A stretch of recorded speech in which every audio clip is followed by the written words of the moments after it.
반갑습니다. 잘 오셨습니다. 환영합니다. 반갑습니다. 오늘 제 뒤에 이렇게 찬양할 때 이렇게 뒤에서 여러분 한 분 한 분 이렇게 바라보는데 제 마음에 정말 반갑다, 정말 좋다라는 마음이 들어서 다른 때보다 이 반갑습니다 하는 인사가 저에게는 좀 더 특별한 그런 날인 것 같습니다. 우리 서로를 반가워하고 서로 기뻐할 수 있는 우리 공동체 될 수 있기를 다시 한번 바라고 축복합니다. 아멘. 오늘 함께 나눌 말씀 보겠습니다. 오늘 우리 함께 나눌 말씀은 마태복음 18장 10절에서 20절의 말씀입니다. 마태복음 18장 10절에서 20절의 말씀 한 절씩 교독하도록 하겠습니다. 제가 먼저 읽겠습니다. 삼가 이 작은 자 중에 하나도 업신여기지 말라. 너희에게 말하노니 그들의 천사들이 하늘에 계신 내 아버지의 얼굴을 항상 배움느니라.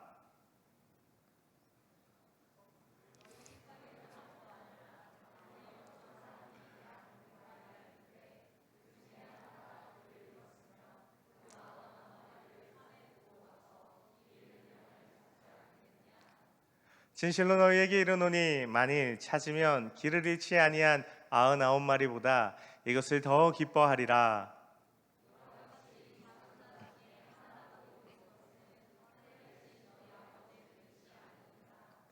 내 형제가 죄를 범하거든 가서 너와 그 사람과만 상대하여 권고하라. 만일 들으면 내가 내 형제를 얻을 것이요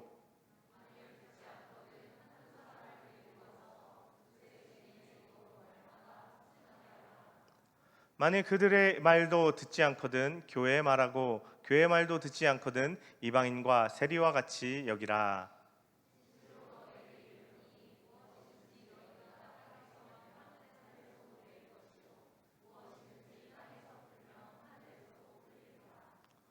진실로 다시 너희에게 이르노니 너희 중에 두 사람이 땅에서 합심하여 무엇이든지 구하면 하늘에 계신 내 아버지께서 그들을 위하여 이루게 하시리라. 함께 읽겠습니다.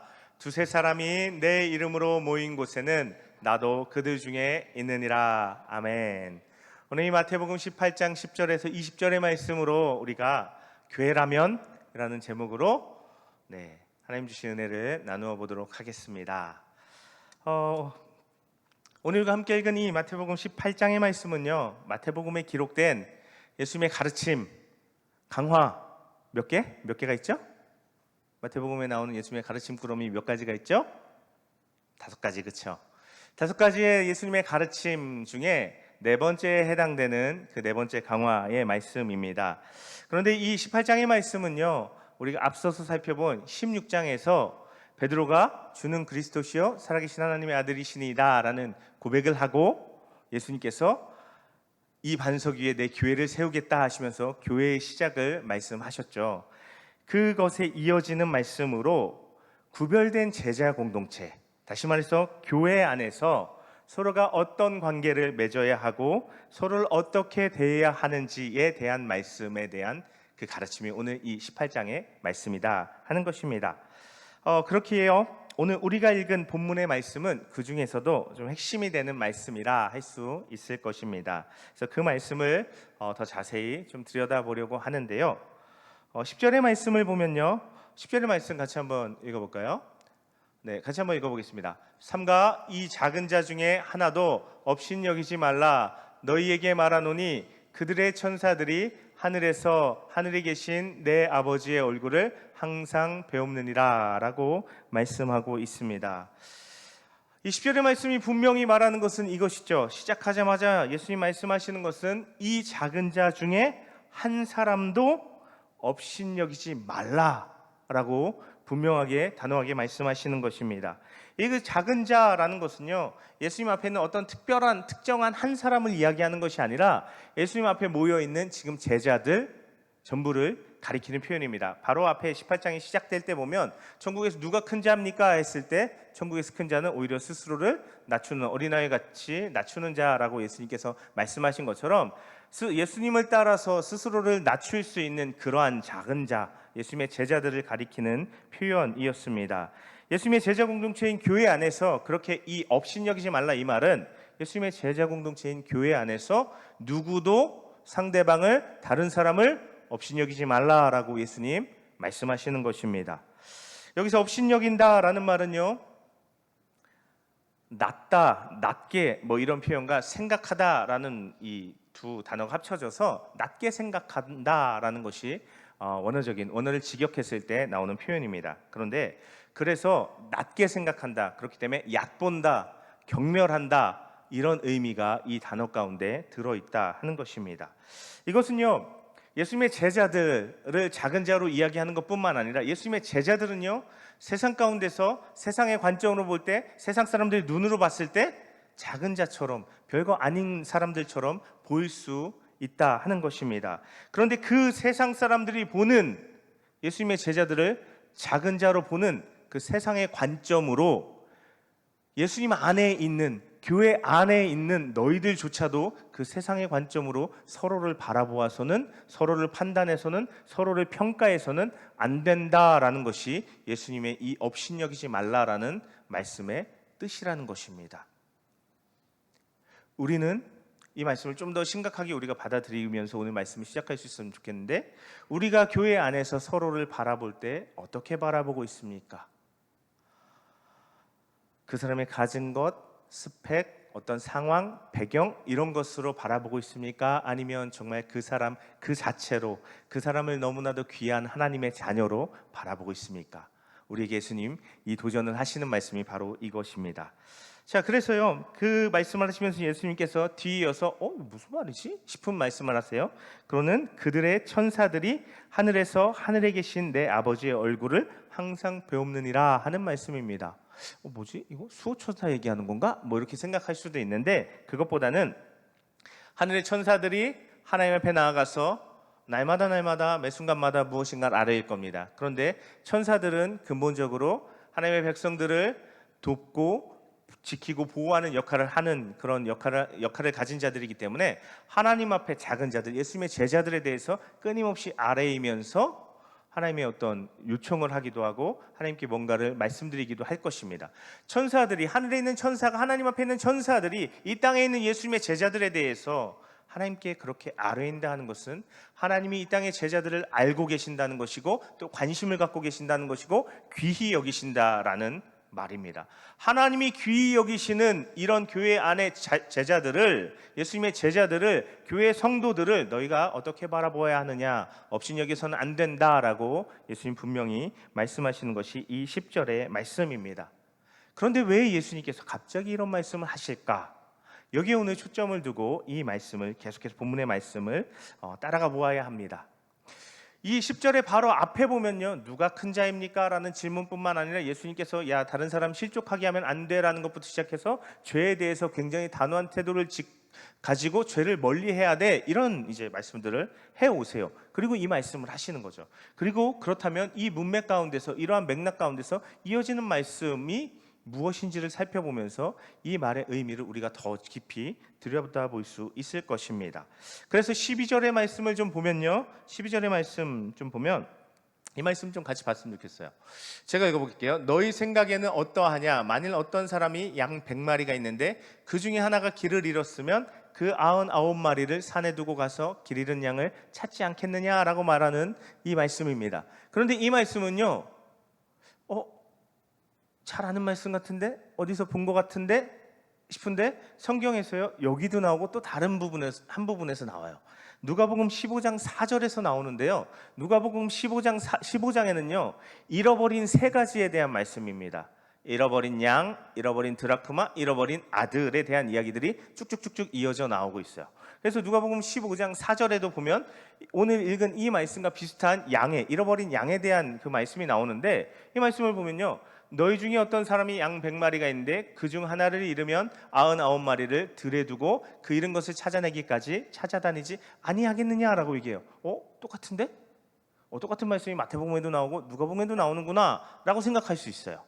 근데 이게 약간 관점과 시각과 던지는 메시지가 달라요. 누가복음 15장에서는요, 이 말씀을 듣고 있는 사람들이요, 예수님께서 이 말씀을 하는 사람들이요, 예수님을 대적하는 대적자들이에요. 그들에게 이 말씀을 하세요. 그럼 이게 무슨 말이죠? 예수님을 대적하는 그 사람들, 너희들이 잃은 양이야. 너희들 빨리 회개하고 돌아와야 돼 라고 이야기를 하고 있어요. 그리고 거기서는 분명히 잃은 양으로 표현합니다. 그런데 오늘 이 마태복음 18장에서는요, 예수님께서 뭐라고 말씀하시는가 하면 길을 잃은 양이라고 이야기를 하는 거예요. 12절 끝부분에 보면 길을 잃은 양이라고 되어 있어요. 잃은 양과 길 잃은 양의 차이가 뭘까? 앞에서 제가 누가복음 15장에서는 예수님을 대적하는 잃은 양, 잃어버려진 양이었는데 여기서는 길을 잃은 양이에요. 이게 무슨 말이냐면 이 길을 잃은 양과 앞에서 말한 잃은 양은 차이가 있어요. 이 길을 잃은 양은 예수님의 제자 공동체 안에 있다가 교회 안에 있다가 이 사람들이 어떤 어려움과 어떤 시험과 어떤 다른 이유로 지금 길을 잃어가는 거예요. 그러니까 이 똑같은 잃은 양인 것 같은데 다른 거예요. 의미하는 바가 다른 거예요. 이 앞에 누가복음 15장의 양은 아예 예수님을 받아들이지도 않고 예수님을 대적하는 사람들을 가리키는, 예수님께 돌아와야 하는 사람들을 가리키는 표현이라면, 여기는 예수님 공동체 안에 있다가 뭔가 지금 방황하고 있는 그러한 대상을, 그러한 사람을 가리키는 차이점이 있다는 것입니다. 그래서 이 길을 잃은 양 보면요, 제자 공동체 안에서 이뤄진 길을 잃었다는 그런 의미인데, 그것이 무엇인지를 15절의 말씀을 보면 알 수 있습니다. 15절 말씀을 함께 보겠습니다. 함께 읽어볼까요? 내 형제가 죄를 범하거든 가서 너와 그 사람과만 상대하여 권고하라. 만일 들으면 내가 내 형제를 얻은 것이요 라고 되어 있습니다. 여기서 이야기하는 길을 잃었다는 것은 15절에서 이 길을 잃은 것을 무엇이라고 얘기하고 있어요? 내 형제가 죄를 범하거든, 교회 안에 예수님의 제자 공동체 안에 있다가 죄를 범하고 지금 길을 잃고 방황하고 있는 그런 의미가 되는 것입니다. 죄를 범했다는 것입니다. 예수님 잘 믿었고 신앙생활 잘 했는데 죄에 빠져버린 거예요.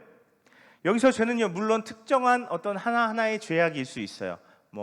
탐욕, 음란, 거짓, 비방, 시기 등등 성경에서 여러 차례 나오는 죄의 목록에 있는 그 하나하나의 죄들일 수 있어요. 그러나 더 나아가서요, 이 죄라는 이 원어적 표현, 죄를 짓다라는 원어적 표현을 보면 하마르타노라는 헬라어 단어입니다. 이 하마르타노는 기본적으로 관역이 활을 쐈는데 이 활이 관역 밖으로 벗어나 버린 거예요. 자, 관역을 맞추지 못했다는 것입니다. 이것은요, 그러면 좀 더 확대해서 해석해 보면 제자의 삶이, 예수님을 믿는 삶이 신앙의 관역을 지금 벗어나 버린 그 상태를 이야기하는 것입니다. 다시 말해서 예수님의 가르침과 어긋난 삶을 살아가고 있고, 성령의 인도하심이 아닌 자신이 원함만을 따라가고 있고, 하나님을 사랑하고 이웃을 사랑하는 것이 아니라 스스로의 이기심으로 지금 살아가는 그 삶의 태도와 삶의 방식을 표현하는 것이 지금 바로 여기서 죄를 범하거든 이라는, 죄를 범한다는 이 표현이라는 것입니다. 그래서요, 이 하마르타노에는요 또 다른 한 가지 뜻이 있는데, 그것은요 상을 받지 못한다라는 의미가 포함되어 있어요. 관역을 벗어났기 때문에, 관역을 맞추지 못했기 때문에 관역을 맞추는 사람들이 받는 상을 받지 못한다라는 거예요. 그럼 이것을 우리의 신앙의 차원으로 다시 끌어들여서 이야기를 하면, 예수님께로부터 멀어져서 상을 받지 못할 상황에 지금 처해 있다는 것입니다. 그게 바로 죄를 범하는 것이라는 거죠. 우리가 많이 들어본 말처럼 지금 천국 가는 길에서 비껴나 있고 벗어나 있다라는 것을 의미하는 것입니다. 천국의 상을 받는 삶에서 벗어나 있다, 그런 의미로 우리가 이해할 수 있는 것입니다. 이것이요 바로 오늘 말씀의 핵심입니다. 형제가 죄를 범하면, 형제가 천국길에서 벗어나 있다면 어떻게 할 거야? 라고 물어보는 것이죠. 길 잃은 한 마리의 양을 찾아 나서는 사람의 마음으로 그 길 잃은, 천국길에서 벗어난, 죄악에 빠진 형제 자매를 찾아 나설 수 있어야 한다라는 분명한 가르침인 것입니다. 자, 그런데 어떻게 하라고 말합니까? 앞서 우리가 읽어본 15절의 말씀에 보면 어떻게 하래요? 너와 그 사람과만 상대하라고 말하고 있습니다. 죄를 지은 사람을, 그 죄를 공개적으로 드러내고 이 사람이 이런 죄를 지었습니다 라고 이야기하는 것이 아니라 그 사람을 찾아가라는 거예요. 조용히 찾아가서 너와 그 사람과만 그 이야기를 하라는 거예요. 지금 네가 하는 일이 죄인 거 알고 있어? 너 이렇게 죄를 반복하면 하나님과 결국 멀어질 거야. 하나님의 은혜가 너에게서 떠나갈 거야. 너 그러면 안 되잖아. 돌아오자. 우리 다시 돌아오자. 이렇게 조용히 찾아가서 이야기하고 설득하고 비공개적으로 해야 한다라고 지금 오늘 말씀 우리에게 가르쳐주고 있는 것입니다. 죄를 공개적으로 드러내고 그 사람을 욕보여서는 안 된다는 것입니다. 그런데 만약 그 사람이 안 들으면 어떻게 하고 있습니까? 죄를 범한 사람이 받아들이지 않고 무슨 소리야? 이게 무슨 죄야? 너나 잘해 라고 이야기한다면 16절의 말씀을 보면요, 한두 사람을 더 데리고 가서 두세 사람의 입으로 그 사람의 죄를 확증하라 라고 되어 있습니다. 한두 사람을 더 데리고 가서 그 사람을 설득하라는 거예요. 그 사람이 지금 해가고 있는 것이 하나님의 말씀에서 벗어나 있고 죄악이고 잘못된 길을 가고 있고 하나님의 은혜를 거절하는 그 방향으로 가고 있다는 것을 깨우쳐줘야 한다고 이야기를 하는 것입니다. 여기서 한두 사람이라는 것은요, 먼저는요, 그 사람이 자신의 죄악에 대해서 깨우쳐줬을 때, 지적해 주었을 때 그 사람이 받아들일 수 있을 만한 권위를 가진 사람일 것입니다. 첫 번째는. 그리고 그 다음으로는요, 범죄한 사람과, 제가 이 말씀을 묵상하면서 이런 생각이 들었어요. 범죄한 사람과 좀 가깝고 친밀함이 있어야 하는 사람이 아닐까. 그래서 권면을 했을 때, 이 사람이 나를 생각하니까, 이 사람이 나를 평소에 아끼는 사람이니까 내가 들어야지, 받아들여야지 할 수 있을 정도의 그 관계성도 있는 사람이 아닐까. 권위와 관계성을 가진 사람들을 데리고 가서 그 사람을 다시 한번 따뜻한 말로 설득하고 권면하라 라고 오늘 성경은 가르쳐주고 있다 하는 것입니다. 그런데 그렇게 해도 안 되면 17절이 말씀하는 것처럼 만일 그들의 말도 듣지 않거든 교회의 말하고 교회의 말도 듣지 않거든 이방인과 세리와 같이 여기라 라고 이야기하는 것입니다. 교회에 말하라는 것입니다. 공동체에 알리라는 것입니다. 교회가 그 사람의 죄를 죄라고 확증해 주어야 한다 하는 것입니다. 그렇게 그 사람이 깨달을 수 있게 해주어야 한다 하는 것인데요, 그것은요, 이어지는 말씀에 보면 18절에 이런 말씀이 이어집니다. 우리가 지난번에도 이 말씀 한번 본 것 같은데 싶을 수 있어요. 땅에서도 너희가 땅에서 매면 하늘에서도 맬 것이고 땅에서 풀면 하늘에서도 풀리리라 하는 이 말씀입니다. 이것이 의미하는 것은 단순히 우리가 기도해서 누군가를 묻고 푸는 이런 것보다 먼저 교회 안에서 예수님께 받은 메고 푸는 어떤 행정적이고 어떤 치리적이고 어떤 다스릴 수 있는 교회 공동체의 그 권한을 이야기하는 것이라 했습니다. 그렇기 때문에 이것은 죄 지은 형제를 권면할 수 있는 권한이, 그 죄를 확증해 줄 수 있는 권한이 교회에게 있다라는 근거가 되는 말씀인데, 이 말씀은요, 우리에게 이런 것을 도전하는 것입니다. 교회가 단순히 모여서 매주일 잘 왔어 반가워 웃으면서 인사하고 같이 예배하고 기도하고 하는 그런 수준, 물론 그것도 너무 귀하죠. 그것이 귀하고 그것이 본질이죠. 제가 말을 조심해야죠. 그게 너무 귀하지만 그것을 넘어서서 교회라면 좋은 관계만 위한 것이 아니라 이러한 죄를 지은 사람의 죄를 깨닫게 하고 그 사람이 뉘우치고 안전하게 다시 돌아올 수 있게 해주는 역할도 교회 공동체가 할 수 있어야 한다라는 것을 오늘 말씀이 우리에게 가르쳐주고 있다 하는 것입니다. 건강한 교회라면 모여서 예배하고 기도하는 것뿐만 아니라 더 적극적으로 한 사람 한 사람을 신앙을 지켜주고 붙들어주는 역할을 해줄 수 있어야 한다라고 오늘 말씀이 우리에게 도전하고 있는 것입니다. 14절 말씀같이 한 사람이라도 잃는 것이 하나님 아버지의 뜻이 아니기 때문에 그렇습니다. 우리 교회 사람 많으니까, 우리 청년부에 사람 많으니까 그냥 죄 짓는 거는 뭐 지 탓이지 뭐, 지가 잘못해서 뭐 떨어지는 거 어떻게 할 수 없지 뭐가 아니라 그 사람을 안타깝게 여기는 마음으로 붙들어주고 돌이키고자 하는 그런 노력과 그런 마음이 우리에게 있어야 한다 하는 것입니다. 그런데 17절의 후반부에 보면요, 싶은 말씀이 있어요. 17절 말씀 한번 보여주세요. 후반절의 말씀을 보면요, 교회의 말도 듣지 않거든 이방인과 세리와 같이 여기라 하는 것입니다. 교회의 말을 안 들으면 당시 유대인들이 상대도 하지 않던 세리와 이방인과 같이 여겨버리라. 야, 상종하지, 우리식으로 하면 야, 상종하지 마, 이렇게 얘기하는 거예요. 교회가 그 사람을 다시 한번 권면했는데 안 들으면 야 그냥 그 사람 이제 아웃이야, 배제해버려, 뭐 이렇게 이야기하는 것이죠. 이것은요 당시 유대인들에게 익숙한 그런 개념으로 유대인들에게는 출교라는 개념이 있었어요. 그래서 원어적인 의미로 보면 출교라는 의미를 보면 회당 밖으로, 이런 의미예요. 회당 밖으로 내보내버리라는 거예요. 유대인 공동체 밖으로, 신앙 공동체 밖으로 내보내버리라는 거예요. 자, 그런데 여러분 이게 그냥 뭐 회당에서 쫓겨나는구나, 이것도 심각한 차원이지만 의미를 생각해 보면 회당은 유대인들의 믿는 자들의 모임은, 하나님 백성들의 모임은 다시 말해서 하나님의 나라인 거예요. 그럼 회당에서 하나님의 공동체에서 쫓겨난다는 것은 어떤 의미죠? 천국에서 쫓겨나는, 하나님 나라에서 쫓겨나는 그 정도의 의미를 갖는 거예요. 그 정도의 심각성을 갖는 거예요. 너무나도 가장 무서운 벌이 바로 이 출교였던 거예요. 지금 그에 상응하는, 물론 1대1로 그 의미를 적용할 수는 없겠지만, 그래서 야 교회에서 쫓겨나면 지옥 가는 거니까 니들 잘해, 이렇게 얘기하는 건 아니지만 그에 상응하는 이 무게감을 가지고 예수님께서 이 말씀을 하시는 것입니다.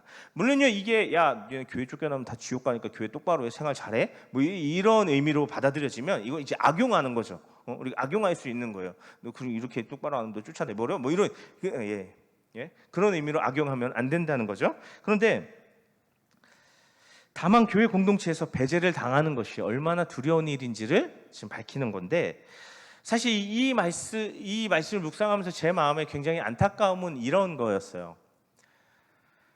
오늘 17절 후반절에 이 말씀이 궁극적으로 의미하는 것은 야 배제해버리고 더 이상 신경 쓰지 말고 버려, 야 그렇게 죄짓고도 말 안 듣는 사람 버려, 이게 본질이 아니라는 거예요. 이거는요 우리가 집에서 부모님이 뭔가 내가 마음에 안 들어서 부모님 말씀과 내가 다르게 해서 야 나가, 그렇게 할 거면 나가 한다고 우리가 지금까지 감사했습니다. 짐 싸서 나가요? 아니잖아요. 그렇죠? 부모님이 그걸 의도하는 거 아니잖아요. 지금 이 말씀도 그런 의미인 거예요. 예수님께서 야 그냥 쫓아내버리고 그냥 상관하지 마, 이게 아니라는 거예요. 그만큼 한 영혼을 회개시키고 그 영혼을 다시 살려서 하나님 앞으로 이끌어내게 하려는 그런 노력을 가리키는 거예요. 그 사람이 그렇게 배제당하고 외면당하면서 마음이 다시 어려워져서 나 좀 받아줘, 내가 잘못했어 하면 다시 받아줄 수 있는 그것을 전제하고 이렇게 강력하게 그 사람을 돌이키기 위한 최후의 수단으로 예수님이 이렇게 말씀하셨다는 것입니다. 그런데 중요한 것은 이것이, 제가 이 말씀을 묵상하면서 제 마음 아픔은 이것이었습니다. 이게 오늘 한국교회에서 작동하지 않는다는 거예요. 한국교회에서 만약에 죄를 지었어, 나랑 가까운 친구가 나한테 와서 야 너 그거 하지 마, 너 그렇게 하면 안 돼, 안 들어. 그래서 교회에서 누군가 내 선배나 어떤 뭐 교회 어떤 뭐 집사님이나 장로님이나 누가 나한테 와서 그렇게 하지 마, 너 다시 회개하고 우리 신앙생활 잘하자 했는데 안 들어. 그래서 교회에서 너 이렇게 끝까지 안 들을 거야, 그래서 이렇게 해버렸어요. 이게 한국교회에서 작동이 안 된다. 교회가 여기밖에 없는 줄 알아? 됐어, 들어, 안 다녀, 나 딴 교회 가면 돼. 그러니까 교회 안에서 죄를 지적할 수가 없는 거예요. 죄에 대해서 일깨워 줄 수가 없는 거예요. 그러니까 죄 짓고 살고 내 맘대로 살아가는데 그냥 놔둘 수밖에 없는 거예요. 딴 교회 갈까 봐, 우리 교회 안 나올까 봐. 그러다 보니까 어떻게 돼요? 성도들의 신앙이 엉망이 되는 거예요. 성장이 없고 성숙이 없어요. 계속 그 수준에, 죄 짓는 수준에 머물러 있는 거예요. 너무나도 안타까운 일이죠. 그런 안타까움을 가지고 오늘 말씀을 더 깊이 들여다볼 수 있기를 바랍니다. 죄에 대해 그렇게 강력한 모습으로 회개를 촉구하고 영혼을 살리기 위해서 권면하고 때론 배제하기까지, 너무나도 마음 아프지만 잠시 배제시키기까지 하는 그러한 서로에 대한 책임감을 우리가 갖고 느낄 수 있어야 한다 하는 것이 오늘 예수님이 오늘 말씀을 통해서 우리에게 가르쳐주는 바라는 것입니다. 그때 우리가요 기억할 것이 있는데, 그것은 오늘 말씀 가운데 드러난 여러 가지 근거들인데요. 첫 번째는 이것입니다. 이어지는 19절 20절의 말씀을 보면요 이런 말씀이 이어집니다. 19절 20절 한번 보겠습니다. 같이 한번 읽어보겠습니다. 진실로 다시 너희에게 이르노니 너희 중에 두 사람이 땅에서 합심하여 무엇이든지 구하면 하늘에 계신 내 아버지께서 그들을 위하여 이루게 하시리라. 20절 읽겠습니다. 20절도 계속해서 보겠습니다. 두세 사람이 내 이름으로 모인 곳에는 나도 그들 중에 있느니라 라는 말씀입니다. 우리가 잘 아는 말씀이에요. 특별히 20절의 말씀 너무나도 잘 아는 말씀이에요. 두세 사람이 있는 그곳에, 두세 사람이 기도하는 그곳에, 예수님의 이름으로 모인 그곳에 예수님 함께 하신다는 거죠. 그래서 우리가 적은 수가 모여서 기도하지만 예수님 우리와 함께 하셔, 우리가 간절히 기도하면 예수님 우리의 기도를 들어주셔, 응답해 주셔, 이러한 근거로 많이 사용하는 본문의 말씀입니다. 맞습니다. 그 의미 분명히 있어요. 그런 하나님의 약속입니다. 그런데 그것뿐만 아니라 오늘 문맥에서 보면 이 말씀이 어떤 의미냐면, 죄를 지은 자가 권면함을 받고 외면함을 받지만 그럼에도 불구하고 그들의 영혼에 대한 책임감을 가진 교회가 어떻게 해야 된다고요? 모여서 기도해야 한다고요. 땅에서 매면 하늘에서 매고 땅에서 풀면 하늘에서 푸는 그들이 풀 수 있는 그들이 모여서 하나님 앞에, 하나님이 이 사람이 돌아오게 해주십시오, 이 죄악에서 다시금 돌아오게 해주십시오 라고 기도할 때 주님이 함께 해주심으로 그를 다시금 회복시켜 주시고 그를 다시 돌이켜 주실 것이다 하는 그러한 약속의 말씀이라는 것이 오늘 맥락상에서 1차적인 이 말씀의 약속이라는 거예요. 우리가 죄악 가운데 빠진 그러한 사람들 권면하기 위해서 가장 먼저 우리가 기억할 것은 그들을 위해서 기도해야 한다는 것입니다. 여기 두세 사람이라는 것은 단순히 그냥 적은 수의 의미가 아니라 더 많은 사람이 모일 수 있지만 어떤 상황과 형편 때문에 적게 모인 사람일 수도 있지만, 어떻게 보면 앞에서 그 사람을 권면하기 위해서 찾아갔던 두세 사람으로 이해할 수도 있겠죠. 안타까움으로 그 사람을 가지고 그 사람을 두고 기도할 수 있어야 한다는 것입니다. 그 사람의 회복을 위해서 기도하고 붙들어 줄 수 있어야 한다는 것입니다. 그런데 우리가 잘 기억해야 할 것이 있습니다. 그것은요, 우리가 쉽게 다른 사람을 붙들어준다, 도와준다 하면서 그 사람이 돌아올 길을 막아버리는 경우들이 있다는 거예요. 떠나버리게 하는 경우가 있다는 거예요. 기도해준다 하면서, 기도 제목 나눈다 하면서 그 사람의 죄를 드러내고 그 사람의 연약함을 드러내는 이 어리석음을 우리가 범할 때가 있다라는 것입니다. 그래서 그 죄를 소문거리 만들고 그 사람이 돌아올 수 있는 길을 막아버릴 때가 우리에게 있다라는 것입니다.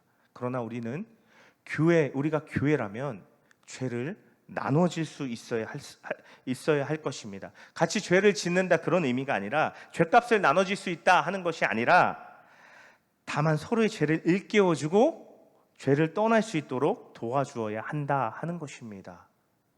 지혜롭고 조심스럽게 그렇게 해야 한다는 것이죠. 더 나아가서 10절의 말씀처럼요, 우리가 기도할 뿐 아니라 그 사람에게 나아가서 이제 권면을 하고 그 사람을 설득해야 하는데, 그때 우리가 기억해야 할 말씀은 10절에 예수님께서 처음에 단호하게 하셨던 말씀처럼 우리가 업신여기지 말아야 한다는 것입니다. 그 사람이 죄를 지었다고, 그 사람이 죄에 빠졌다고 우리가 그 사람을 업신여겨서는 안 된다는 것입니다. 경멸히 여겨서는 안 된다는 것입니다. 오늘 이 말씀에 이어지는 말씀에 보면요, 오늘 이 말씀 바로 본문에 바로 뒤이어서 이어지는 말씀에 보면 베드로가 예수님께 질문합니다. 예수님, 누가 저에게 죄를 지으면 몇 번 용서해야 됩니까? 7번 용서하면 됩니까? 라고 이야기해요. 그랬더니 예수님께서 7번씩 70번이라도 용서해야 된다라고 말씀하십니다. 그러면 이건요, 내가 490번, 그래, 진짜 힘들지만 490번까지는 참는다. 그렇지만 491번째는 더 이상 안 참아, 이런 의미가 아닌 거예요. 이건요, 예수님께서 끝까지 참아야 한다, 끝까지 참아주어야 한다라고 이야기를 하시는 건데, 그러면서 예수님께서 이런 비유의 이야기를 꺼내세요. 뭐냐면, 어떤 사람에게 10,000달란트 빚진 사람이 있어요. 10,000달란트는요, 정말 상상할 수 없는, 달란트는 당시에 세는 최고의 그런 화폐 단위일 뿐더러 만은요, 이건 그냥 단순히 만이 아니라 우리 식으로 한 무한대 정도의 의미예요. 엄청나게 빚을 진 거예요. 도저히 갚을 수 없는 빚을 진 거예요. 그러니까 이 사람이요, 제발 한 번만 살려달라고, 봐달라고 막 애걸복걸해요. 그러니까 이 사람이요, 이 빚을 받아야 하는 사람이 이 사람을 불쌍히 여기서 탕감해줘요. 10,000달란트, 정말 상상을 할 수 없는 그 큰 돈을 탕감해주는 거예요. 근데 이 사람이 탕감받고 딱 길에 나오는데 자기한테 100데나리온 빌린 사람이 눈앞에 있는 거예요. 목을 콱 움켜쥐면서 돈 내놔 하는 거예요. 이 얘기를 그 탕감받은 사람이 들어요. 그리고 이 사람을 다시 불러들이죠. 그리고 원래 이 사람이 갚아야 하는 대로 탕감받았던 것을 다시 무효하면서 이 사람이 다시 어려운 처지에 처하게 되는 그 얘기를 예수님께서 들려주십니다. 분명합니다. 이 말씀이 담고 있는 건 10,000달란트 빚진 자와 같이 우리가 하나님 앞에 많은 큰 부끄러운 너무나도 수많은 그 죄악들을 가지고 있었지만 용서받았다는 거예요. 그런데 우리가 날마다 삶 가운데서는 나에게 이만큼 잘못한 사람에 대해서 100데나리온 빚진 사람을 멱살지는 것처럼 우리도 똑같이 한다는 거예요. 그런데 예수님 그렇게 하면 안 된다라고 말씀하시는 것입니다. 네가 받은 죄사함이 그거에 비할 바 아니다. 엄청나게 크고 놀라운 은혜를 네가 받았는데 어찌 너에게 그렇게 작게 죄 지은 자를 네가 정죄할 수 있겠느냐, 비난할 수 있겠느냐라고 말씀하시는 것입니다. 이것은요, 우리가 누군가의 죄에 대해서 깨우쳐주고 권면할 때 이 태도를 갖고 있어야 된다는 거예요. 내가 죄인이지. 나도 죄인이었어. 아니, 나도 지금도 죄인이야. 나도 지금도 죄를 짓고 있는데 누구한테 내가 지적질할 수 있겠어? 라는 이런 태도, 이런 겸손한 태도, 낮추어 보지 않는 태도를 가져야 한다는 거예요. 그런데 특별히 주의할 것은요, 이 업신여기는 태도가 가장 잘 드러나는 것은 말투와 표정이라는 거예요. 우리가 누군가에게 죄를 일깨워주고 그 사람을 붙들어 주려고 할 때 제일 중요한 것, 조심해야 될 것, 말투와 표정. 야, 누가 이렇게 하랬어? 야, 너 그렇게 하다 지옥 가. 이런 게 아니라 조심스럽게 겸손한 마음으로 그를 붙들어 줄 수 있어야 한다 하는 것입니다. 그리고요, 내가 이번엔 반대로 한번 생각해 보겠습니다. 내가 범죄한 사람이에요. 내가 죄를 짓고 누군가 날 찾아와서 권면하는 상황이라고 생각을 해보겠습니다. 내가 죄에 대해서 연약하고 언제든지 주님의 말씀에 벗어날 수 있다는 것을 우리가 기억해야 되는 거예요. 천국의 바른 길을 내가 언제든 벗어날 수 있는 연약함을 가진 사람이라는 것을 우리가 스스로 생각하고 인정할 수 있어야 된다는 거예요. 네, 인정합니다. 저 연약해요. 저 언제든 죄 지을 수 있어요. 이렇게 말로만 인정하는 것이 아니라 내가 진짜 나의 연약함을 인정한다면 그것은요, 내 주변에 나의 연약함을 깨우쳐주고 나의 죄를 지적해줄 수 있는 사람을 둘 수 있어야 한다는 거예요. 때론 내 죄에 대해서 따끔히 지적해주고 조언해줄 수 있는 사람이 나에게 있어야 된다는 거예요. 내가 그런 사람을 만들어야 한다는 거예요. 내가 정말 깊이 교제하고 신뢰해서 내 잘못에 대해서 지적하고 이야기해도 내가 받아들일 수 있는 그러한 사람이 나에게 있습니까? 그런 사람을 만들 수 있길 바랍니다. 그런 사람들이 여러분에게 있기를 축복합니다. 직설적으로 표현하면요, 서로의 죄를 지적해 줄 수 있는 관계가 우리에게 필요한 것입니다. 제가 너무 격하게 말하는 건지 모르겠는데, 우리가 교회라면 그냥 친하게 지내고 같이 커피 마시고 쇼핑 다니고 맛집 찾아다니는 것뿐만 아니라 고민 듣고 나눠주고 해결해 주는 것뿐만 아니라 서로 하나님 앞에서의 모습을 염려해주고 걱정해주고 나눠줄 수 있는 그런 관계가 되어주어야 한다 하는 것입니다. 바른 길로 이끌어줄 수 있어야 한다는 것입니다. 그것을 위해서 우리에게 받아들일 수 있는 마음이 있어야 한다는 것입니다. 이번에는요, 듣는 입장에서, 말하는 입장이 아니라 듣는 입장에서 업신여기지 말아야 한다는 거예요. 네가 뭘 알아? 네가 왜 네가 이게 뭔데 나한테 그런 얘기해? 이런 게 아니라 받아들일 수 있는, 상대방을 업신여기지 않고 그 사람의 말을 진지하게 받아들일 수 있는 그러한 마음이 우리에게 필요하다는 것입니다. 그래? 난 모르고 있었는데 내가 그랬어? 알았어, 내가 이 죄에서 벗어날 수 있도록 기도해줘. 이럴 수 있는 우리의 마음의 태도가 필요하다라는 것입니다. 예수님은요, 교회가 제자 공동체가 세상에서 소금과 빛이 되기를 원하셨습니다. 교회는 세상의 대안을 보여주는 공동체여야 합니다. 그것은요, 교회로 모인 우리 모두가 세상보다 낫고 세상보다 의롭고 세상보다 잘나고 깨끗해서가 아닙니다.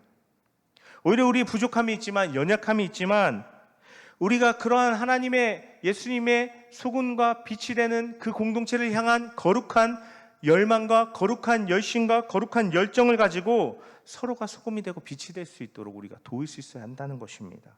소금에 불순물이 섞여서 짠맛을 내지 못하는 것을 막아주고, 빛에 그을음이 껴서 어두워져 가는 것을 우리가 서로 막아주고 붙들어주고 서로를 도와주고 지켜줄 수 있어야 한다는 것입니다. 그때 우리는 소금이 되고 빛이 되며 세상의 대안이 되는 모습을 드러낼 수 있다 하는 것입니다. 정리하겠습니다. 결론 짓겠습니다. 그것을 위해서 우리는 무엇보다 서로를 업신여기지 말아야 합니다. 우리가 서로를 하나님께서 나를 위해 내 옆에 두신 존재로 인정하고, 우리가 모두가 다 가까워지길 힘써야 하지만 그게 당장 어렵다면 나와 가까이 마음을 나누고 나를 지켜줄 수 있는 사람들을 만들고 세울 수 있어야 한다 하는 것입니다. 그것이 우리 각자의 신앙과 우리의 공동체를 지켜줄 수 있을 것입니다. 우리가 교회라면 서로가 서로를 붙들어주고 지켜주며 함께 하나님 나라를 향해서 나아갈 수 있어야 한다 하는 것입니다. 저와 여러분이 그러한 공동체, 그러한 한 사람 한 사람 되기를 간절히 바라고 축복합니다. 축복합니다. 아멘. 이것을 위해서 우리 잠시 함께 기도했으면 좋겠습니다. 사실요, 쉽지 않은 말씀이고 쉽지 않은 이야기일 수 있어요. 누군가가 나의 죄악을 들추어내고 지적하고 일깨워주는 것이 썩 유쾌한 일이 아니고 내가 쉽게 받아들일 수 있는 일이 아닐 것입니다. 하지만 내가 정말 관역에서 벗어나서 예수님의 말씀에서 벗어나서 영원한 하나님 나라 가는 그 길에서 상을 받는 그 길에서 벗어나서 길을 잃어버릴 수 있다면, 길을 잃어버릴 수 있다는 것을 내가 알고 인정하고 나의 연약함을 깨닫는다면 우리가 기꺼이 누군가가 나의 죄를 일깨워주는 그 음성을 들으려 해야 할 것입니다. 또 우리가 내 옆에 있는 형제 자매에 대한 그런 책임감을 느껴야 할 것입니다. 각자 신앙 알아서 하는 거지 뭐, 주일에 한번 모여서 그냥 예배하는 거지 뭐, 속으로 그냥 잠깐 예배하고 흩어지는 거지 뭐가 아니라 정말 이 사람이 바른 신앙의 길 가야 하는데, 나와 함께 천국 가야 하는데, 예수님께 상 받는 인생을 살아야 하는데 라는 안타까운 마음과 그 사람을 향한 애끓는 마음이 우리에게 있어야 한다 하는 것입니다. 그래서 우리가 이 시간 함께 기도했으면 좋겠습니다. 하나님, 내 안에 내 옆에 있는 형제자매를 업신여기는 이런 교만한 마음을 내어버릴 수 있도록 하여 주시옵소서. 그래야 내가 누군가 나의 죄를 일깨워줄 때 겸손한 마음으로 듣고 돌이킬 수 있도록 하여 주시고, 또 내가 곁길로 가는 내 형제자매를 겸손함으로 붙들어줄 수 있는 그러한 내가 되게 하여 주시옵소서. 우리 공동체가 되게 하여 주시옵소서. 그래서 우리 공동체가 대안이 되고 소금이 되고 빛된 모습을 드러내는 공동체 되게 하여 주시옵소서라고 우리 이 시간 들은 말씀 기억하며 하나님의 붙들어 주심을 구하며 같이 함께 간절한 마음으로 주님 한번 부르고 기도하겠습니다. 주여